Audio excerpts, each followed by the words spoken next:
Read by Dale Grothman. The Scarf of the Beloved by Spina.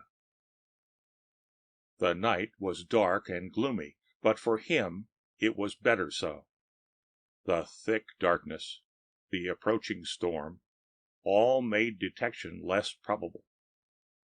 Lowering clouds, scurrying across the sky, dimmed the sickly rays of the pale moon. The wind, sloughing in the branches of the cypresses, and among the ghostly tombstones, seemed to carry indignation and mournful whisperings from those graves that had escaped the desecration the others had experienced. Ever and anon the faint, scared chirp of some homeward fluttering bird came softly to his ears. The night was almost breathless with expectancy of the coming storm. The lurid flash of the lightning made the dense darkness almost palpable. The whitful warning of those vivid flashes urged haste upon him. He must complete his work before the storm broke in its concentrated fury. His spade struck heavily against a leaden coffin. He stopped digging and whistled cautiously for his assistant. In a few minutes the coffin had been pried open and the shroud pulled out, bringing rudely with it the cold clay that lay sleeping so heavily in death's long slumber. Presently the body fell with a heavy thud upon the bed of the wagon that waited just without the cemetery gates. The second man covered it with sacking, climbed upon the wagon, and drove away. The first man began to fill in the rifled grave with earth. His task completed, he paused for a moment as he contemplated the mound rising above that hollow mockery of a grave. A sudden premonition, as of evil about to fall upon him, oppressed his spirit. With uncontrollable impulse, he caught up his tools and fled from the spot. The storm was approaching apace. The muttering of the thunder could be heard more distinctly as it grew slowly in volume, and then died reluctantly and threateningly away among the surrounding hills. The moon looked down among the scurrying clouds, her pale and baleful gleams lighting the solitary scene with ghostly light. Among the treetops the vanguards of the tempest rustled and tossed the branches with the sound as of souls sighing endurance. The usual calm night calls of insects were hushed before the approaching of the storm. Only the occasional guttural croak of a bullfrog disturbed the chill hush that had fallen upon nature. A bird's timid, half-affrighted twitter came from the bushes near at hand, and the man glanced casually in that direction before turning homeward. As he glanced, he descried in the moon's fitful light a soft, fluttering thing on the ground at his feet. He leaned down and picked it up. It was a woman's silken shawl, such a thing as his sweetheart wound around her delicate shoulders when the evening breezes grew chill. Whence had it come? Even as he asked himself, he knew. It had fallen from the body of that dead whom he had disturbed in its solemn sleep. An involuntary shudder gripped him. He would have thrown the thing away, but that its finding at daybreak would have led to the discovery of the violated grave, which might otherwise escape observation.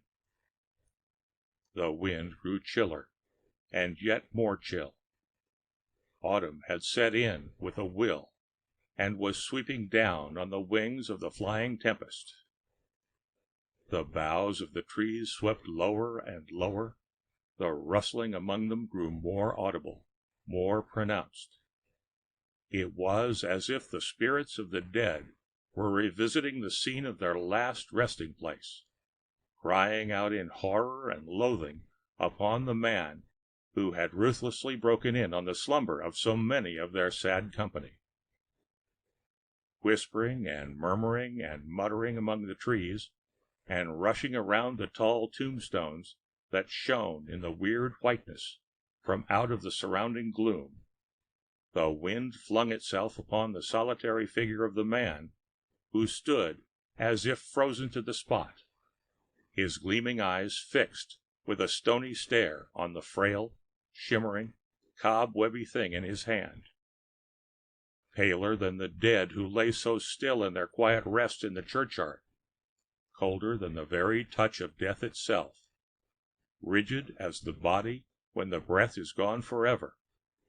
There he stood, the epitome of awful fear. With eyeballs starting from their sockets, open mouth, dilated nostrils, he seemed the very personification of incredulous horror. The landscape swept and swirled around him. The wind sang in his ears as water sings in the ears of a drowning man.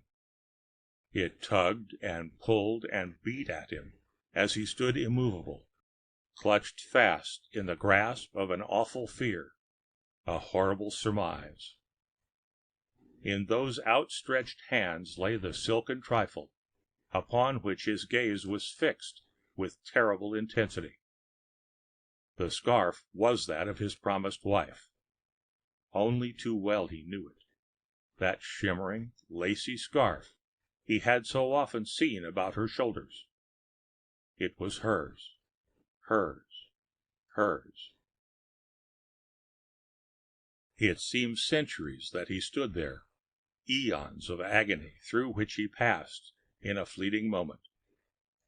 The appalling uncertainty of the thing rushed over him overwhelmingly. The scarf was hers. How, then, came it about the body of the dead? Her father had never been a strong man.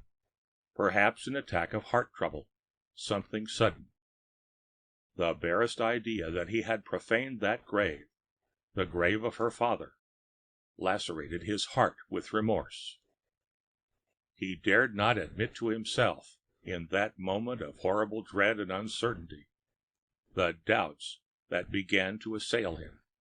His one idea was that he must see, and that immediately, the dead whom his promised wife had covered with the scarf which he now held nervelessly in cold, stiff fingers. Yet the unwelcome belief grew even stronger that it was indeed the body of her father, which his sacrilegious hand had desecrated unknowingly. The body of that sacred dead must at all costs be rescued from the medical students, must be returned to its resting place. Instinctively, while his mind had not yet consciously formed the desire, the man's limbs bore him rapidly in the wake of the wagon, which had long since disappeared in the gloom.